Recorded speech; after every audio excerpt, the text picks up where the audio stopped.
1986, Brent Brown was working, he was the vice president for university relations, and J. Russell Nelson was the president.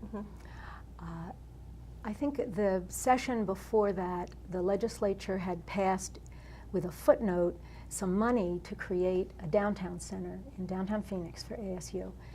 And President Nelson was not that anxious to really get moving on that, and there was some pressure from downtown business folks. And so Brent finally went to President Nelson and said, we really need to move forward on this. So Brent recruited me for that position, and I came in to start the downtown center. Brent was enormously supportive of creating the downtown center. Alan Price was working with him, and of course we've lost both Brent and Alan within the last couple of years, and that's been a terrible loss. But Brent and Alan were my primary advocates and helpers during those first couple of years. When we started the downtown center, Brent had signed a lease with Phoenix Union High School for 5 years, and we were tucked away in a corner of the old Phoenix Union High School campus. And I remember when Laddie Kaur first came to visit when he was appointed in 1990, he said it was the only center in the university where you needed a degree to find the front door. It was really tucked away. It was coterminous with the creation of the college, and I believe the Regents officially created it in June of 1990. Dennis asked me to be his associate dean of the college. So Dennis became the dean. Dennis became the dean, I became the associate dean, and Geneva Duarte became the director of the downtown center. In '91, I became dean, and Milt was then in place as provost. And Laddie had brought with him from the University of Vermont a gentleman by the name of Ben Forsyth.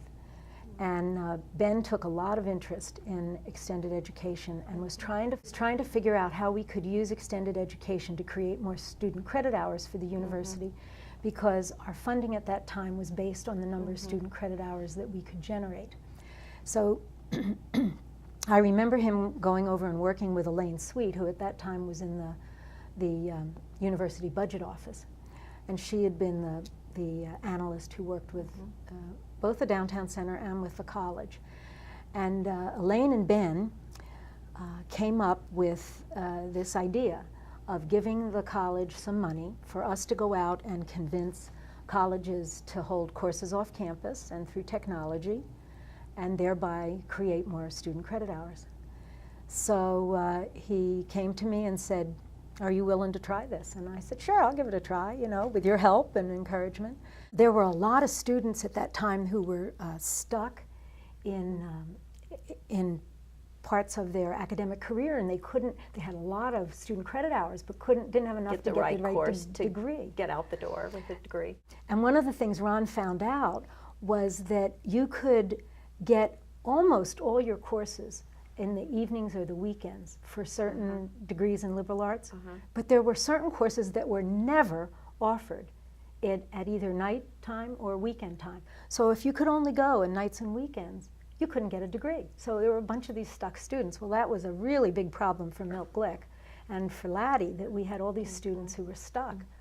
So Ron created this wonderful evening degree program that we paid the College of Liberal Arts to offer the courses that were the bottleneck courses on evenings and weekends. We paid them additional money to sweeten the pot, and all of a sudden we were able to get all of these students through with their degrees. So that's an excellent example of how extended ed could be a tool to solve some of the university problems. Like degree completion. Degree completion was a big problem.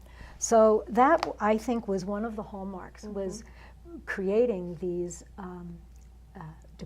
predictable schedules for people to complete their degrees. That really is the underlying commitment that I think the college had and the downtown center had as well. That commitment to do what needed to be done for students who can't go full-time, the part-time working adult. The university is not set up for them. The universities are set up for full-time students. Faculty really like the full-time students because that's how they earn their bread and butter. These part-time students are much more challenging for the faculty. And so we did everything in our power to try to make it easy for the faculty to serve these students and to make it easy for the students to access the university. I think that is a tremendous hallmark of the two entities that I was involved in.